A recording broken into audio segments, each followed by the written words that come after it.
ఒక సినిమా కానీ పుస్తకం కానీ వాటి లక్ష్యం ఏమిటి? చెడు మీద మంచి ఎన్ని కష్టాలు పడినా ఎన్ని బాధలు పడినా జయిస్తుంది అనే మెసేజ్ ప్రజలకు ఇవ్వటమే. పుస్తకం కంటే సినిమాకి ఆకర్షణ ఎక్కువ. అక్షర జ్ఞానం అవసరం లేదు. కళ్ళతోనే మెదడులోకి మంచి కానీ చెడు కానీ వెంటనే చేరిపోతుంది. అలాంటి సినిమా గురించి మాట్లాడితే నా చిన్నప్పటి నుంచి ఇదే. చెడుకి దండన, మంచికి గెలుపు. డైరెక్టర్లు ఇదే సందేశం ప్రజలకు పంపుతూ ఉంటారు. వీటి ఇంపాక్ట్ సమాజంపై చెరుగని ముద్ర వేసేది. ప్రజలలో, ముఖ్యంగా నిరక్షరాస్యులలో మంచితనం, సుహృద్భావం మంచినీటి చలమలోని నీటిలా ప్రజల హృదయాలను చల్లగా తీయగా ఉంచేవి. ఎందుకో ఎక్కడో ఈ సినిమా మలుపు తిరిగింది. మనిషి చూడకూడదని దుర్మార్గం అంతా చూపిస్తూ ఇది చెడు, ఇలా ఉండకూడదు అనే డిస్క్లైమర్ ఇవ్వడం మొదలైంది. ఏ మనిషికైనా ఆకర్షణీయంగా తయారు చేసిన 2 గంటల చెడుతో చూసిన దృశ్యమే తలకెక్కుతుంది. కానీ 2 నిమిషాలు మంచితనంకి గుండెల్లో చోటు ఉంటుందా? డైరెక్టర్లకి, రచయితల కంటే చాలా పెద్ద బాధ్యత సమాజం పట్ల ఉంది అనే విషయం మర్చిపోయి సినిమాలు తీస్తున్నారు. హిందూ పురాణ గ్రంథాలు, వాటిలోని పాత్రలను ఇష్టం వచ్చినట్టు మారుస్తున్నారు. కల్కి సినిమాలో అత్యంత మహాపాపం ఇదే, చెడుకి పెద్దపీట వేయడం. చాలామంది మిత్రులు ఈ సినిమాని ఆకాశానికి ఎత్తేశారు. ఈ సినిమాలో పెద్ద బ్లండర్ అర్జునుడి గాంధీవం ఒక క్రూరుని చేతికి చిక్కడం. అర్జునుడు ధార్మికుడు, విజయుడు, అతనిని తక్కువ చేసి చూపడం. కర్ణుడిది, అశ్వత్థామది ఒకలాంటి పాత్రలే. పసిపిల్లలను చంపిన పాపాత్ముడు అశ్వత్థామ అయితే అభిమన్యుడిని నిరాయుధుడిగా చేసి చంపిన దుర్మార్గుడు కర్ణుడు. ద్రౌపదిని నిండు సభలో అవమానించి దుర్భాషలాడడం, ఇవన్నీ కర్ణుడి క్షమించరాని మహాపాపాలు.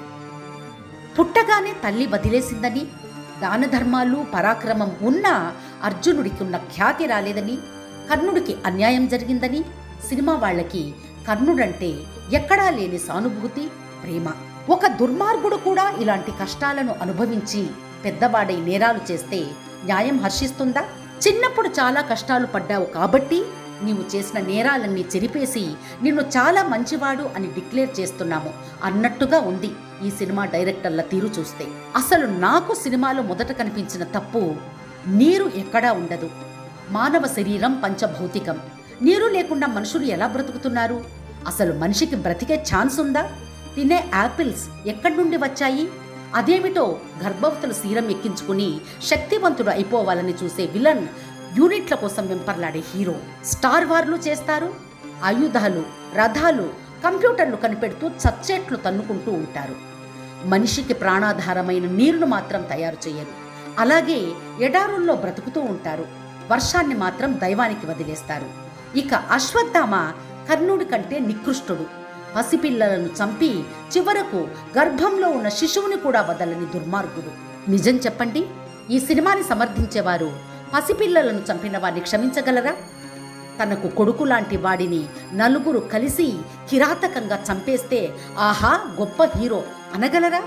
ఒక స్త్రీని 10 మందిలోకి లాక్కొచ్చి వివస్త్రనిచ్చేయి అని స్నేహితునికి సలహాలిచ్చి ఆనందించిన వాడిని చాలా ఉదారుడు అని పొగుడుతారా? యుద్ధంలోకి దిగపోయి ఇరుపక్షాలకి సయోధ్య కుదిర్చేందుకు వచ్చిన దూతని తాళ్లతో బంధించి చంపాలనుకునే నికృష్టుడిని ఎంత ఉన్నప్పుడో అంటారా? అశ్వత్థామ నిద్రిస్తున్న పసిపిల్లలను, గర్భస్థ శిశువుని కూడా దయ తలచకుండా చంపాడు. అందుకే శ్రీకృష్ణునికి అంత ఆగ్రహం కలిగింది. అశ్వత్థామకి భయంకరమైన శాపం ఇచ్చాడు. కర్ణుడికి అంతే. తాము చేసిన నేరాలకి శిక్ష అనుభవించారు. విధి ఎవరినీ వదలదు. అలాంటి వారిని హీరోలు చేశారు ఈ హాఫ్ నాలెడ్జ్ డైరెక్టర్లు. ఏ కోణంలో చూసినా ఈ సినిమాకి పాజిటివ్ రివ్యూ ఇవ్వలేము.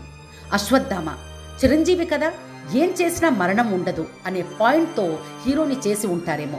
ఇంకా దీనికి ముగింపు నెక్స్ట్ సీరియల్ సినిమా ఉంది. అందులో అయినా సమాజం పట్ల బాధ్యతగా చేసిన తప్పులు సరిదిద్దుకోవాలి. అతి మహిమాన్వితమైన గాంధీవం మంచిని గెలిపించాలని ఆశిస్తున్నాను.